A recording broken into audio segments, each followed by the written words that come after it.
Hello दोस्तों, तो कैसे हैं आप लोग। आशा करता हूं आप लोग ठीक होंगे। तो आज हम क्लास 10 साइंस वर्कशीट 19 करने वाले हैं, जो विद्युत चैप्टर से ली गई है। चलिए शुरू करते हैं इस वर्कशीट को। तो इसमें हम प्रतिरोध के बारे में पढ़ने वाले हैं। प्रतिरोध किन किन कारकों पर निर्भर करता है इसके बारे में पढ़ेंगे, और प्रतिरोधकता किसे कहते हैं। तो चलिए शुरू करते हैं इस स्पेशल वीडियो को। तो प्रतिरोध जो है वो किसी चालक का वह गुण है जिसके द्वारा उस पदार्थ से धारा के प्रवाह का विरोध करता है। यानी प्रतिरोध जो है वो किसी भी पदार्थ के धारा के प्रवाह, यानी कि विद्युत धारा के बहने की जो दर है उसका विरोध करता है। ओम के नियम के अनुसार समान ताप पर विभवांतर और धारा के बीच अनुपात एक स्थिरांक है जिसे प्रतिरोध आर कहते हैं, यानी कि रेसिस्टेंस। किसी चालक का प्रतिरोध उसके आकार, आकृति और पदार्थ की प्रकृति पर निर्भर करता है। चलिए इसको डिटेल में पढ़ते हैं।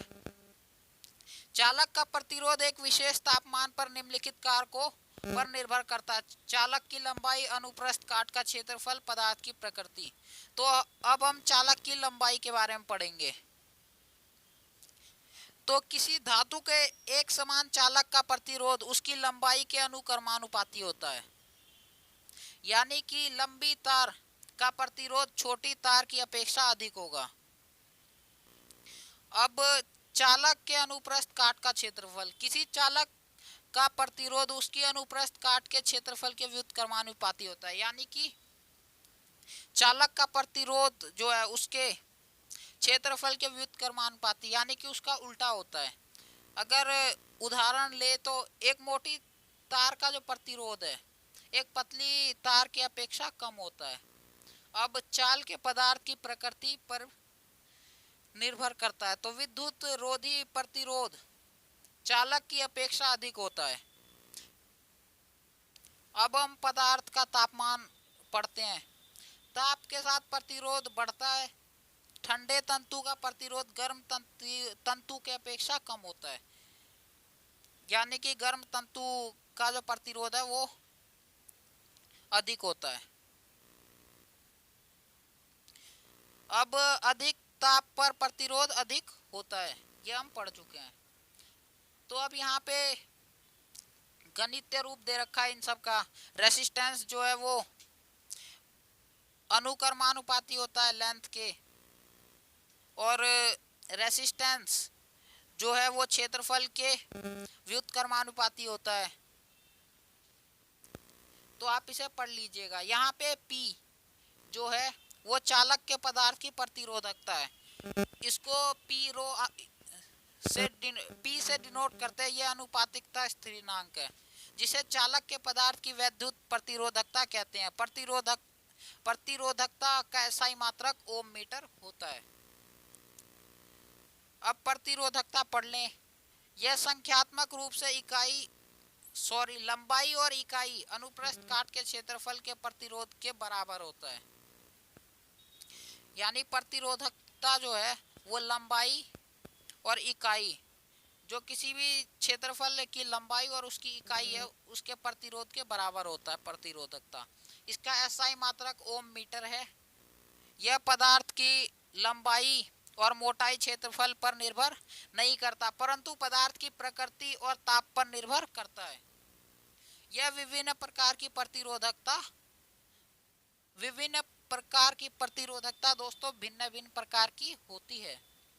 जैसे कि सिल्वर का जो प्रतिरोधकता है वो 1.6 इंटू 10⁻⁻8 ओम मीटर है। ऐसे ही टंगस्टन जिसका बल्ब में इस्तेमाल किया जाता है उसकी प्रतिरोधकता 5.20 इंटू 10⁻⁻8 ओम मीटर है। ऐसे ही कांच की जो प्रतिरोधकता है वो 10⁻10 - 10⁻14 ओम मीटर है। अब हम धातु तथा मिश्र धातु की प्रतिरोधकता अत्यंत कम होती है। अब हम पढ़ेंगे कि धातु और मिश्र धातु, इनकी जो प्रतिरोधकता है वो कम होती है, जिसका परिसर 10 की पावर माइनस 8 से ओम मीटर से 10 की पावर माइनस 6 ओम मीटर है। ये विद्युत की अच्छी चालक है। तो टंगस्टन का उपयोग विद्युत बल्ब के तंतु तथा कॉपर और एल्यूमीनियम का उपयोग विद्युत संचरण के लिए उपयोग होने वाली तारों के निर्माण में किया जाता है। विद्युत रोधी पदार्थों की प्रतिरोधकता 10 की पावर 12 से 10 की पावर 17 ओम मीटर कोटि की होती है, जैसे कि रबड़ तथा कांच।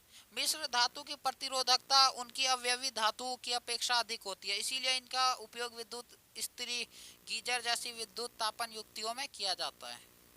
दोस्तों यहाँ पे टंगस्टन जो है वो एक उच्च गलनांक है, जिसका गलनांक 3380 डिग्री सेल्सियस का होता है, जो एक उच्च गलनांक की प्रबल धातु है। इसका गलनांक इसीलिए इतना अधिक होता है क्योंकि इसमें विद्युत धारा प्रवाहित होती है, अधिक मात्रा में विद्युत धारा प्रवाहित होती है। अगर इसमें ये जल्दी पिघल गया तो बल्ब जल्दी खराब हो सकता है, इसीलिए इतने उच्च गलनांक का टंगस्टन विद्युत बल्ब की तंतुओं में लगाया जाता है। अब हम इसके क्वेश्चन आंसर की तरफ बढ़ते हैं। तो क्वेश्चन नंबर 1 है कि किसी चालक का प्रतिरोध किन किन कारकों पर निर्भर करता है। आप यहाँ से भी इसे नोट कर सकते हैं कि चालक की लंबाई, चालक के क्षेत्रफल और चालक के पदार्थ की प्रकृति पर निर्भर करता है। आप इसे डिटेल में भी लिख सकते हैं, शॉर्ट में भी लिख सकते हैं। क्वेश्चन नंबर 2 है दोस्तों, एक तार की लंबाई L और प्रतिरोध R रेसिस्टेंस है, तो खींचे जाने पर उसके अनुप्रस्थ काट की त्रिज्या आधी हो जाती है। यानी उस तार को खींच देते हैं तो उसकी जो त्रिज्या है वो आधी हो जाती है। तो खींची गई इस तार का प्रतिरोध क्या होगा? तो इसका प्रतिरोध जो है वो 4 गुना हो जाएगा। इसका आंसर आपकी स्क्रीन पर भी शो हो रहा होगा, आप वहां से उसे नोट कर लीजिए। क्वेश्चन नंबर 3 है, कॉपर को विद्युत संचरण की तारों में क्यों प्रयोग करते हैं? इसका आंसर होगा दोस्तों, हम कॉपर की तार को विद्युत संचरण की तारों में इसीलिए प्रयोग करते हैं क्योंकि इसका विद्युत प्रतिरोध काफी कम होता है। इसका मतलब यह है कि कॉपर विद्युत का सुचालक होता है। आपके स्क्रीन पर भी आंसर शो हो रहा होगा, आप वहां से उसे नोट कर लीजिए। क्वेश्चन नंबर 4 है, विद्युत संचरण की तारों का प्रतिरोध क्या होता है? विद्युत संचरण की तारों का जो प्रतिरोध है वो किसी प्रतिरोध के सिरों के बीच विभवांतर तथा उसमें प्रवाहित विद्युत धारा के अनुपात को उसका विद्युत प्रतिरोध कहते हैं। इसको ओम में मापते हैं। संचरण तारों का प्रतिरोध उस तार की लंबाई, मोटाई, पदार्थ की प्रकृति एवं ताप पर निर्भर करता है। अब क्वेश्चन नंबर 5 है